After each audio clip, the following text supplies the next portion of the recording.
বাংলাদেশ থেকে একটা বড় খুনিকে এসটিএফ অ্যারেস্ট করেছিল, জেনে রাখুন।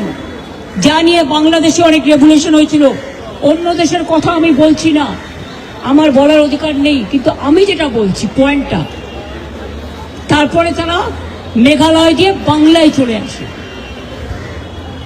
বাংলায় যখন চলে আসে তখন আমাদের এসটিএফ তাকে ধরে, এটা তাদের ক্রেডিট।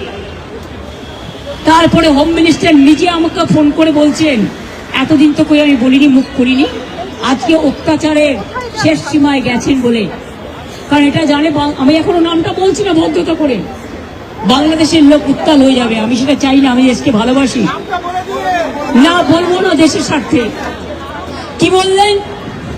आप थोड़ा आपको बंगाल पुलिस को बोल दो ये बात बाहर में नहीं कहने के लिए। এভাবেই কোটি কোটি মানুষের ঘরে দেশ জুড়ে ফ্রিজ একটাই, ওয়ালটন।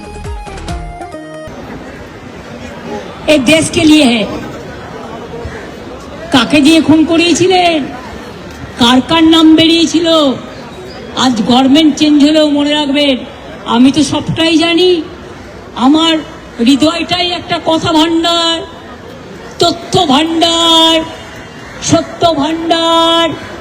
আমি তো সম্পদের ভয়ে কর্মীদের জলে ভাসিয়ে দিয়ে দল ছেড়ে চলে যাব না। আমার তো এক সেকেন্ড লাগতো। আমাকে তো কতবার বলেছে क्या चाहिए हर कुछ कर देंगे अगर आप हमको मदद करेंगे तो।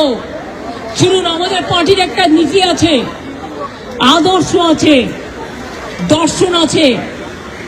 আজকে আমার দুঃখ একটাই, যাদের জন্য সারা জীবন করেছি তারা আজকে গদ্দারের সাথে লাইন করছে। তোমার এলাকায় যখন বাড়ি ভাঙে 7,000 লোক, আমি নিজে ফোন করে তোমাদের যেতে বলি, তোমরা যাচ্ছ না।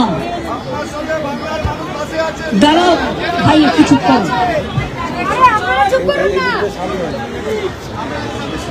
আমি আপনাদের বলি,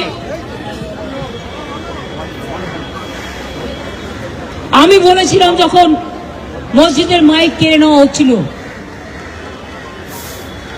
যে তোমরা একটা কেস করো, করেনি সে।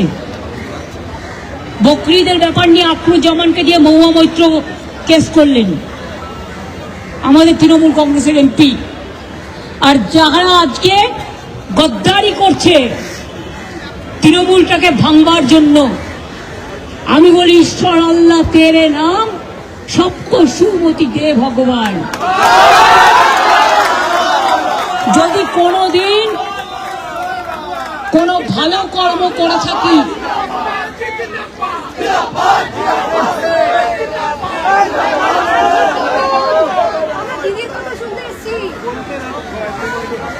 যদি কোনোদিন কোনো ভালো কাজ করে থাকি, কর্মই ধর্ম মাথায় রাখবেন,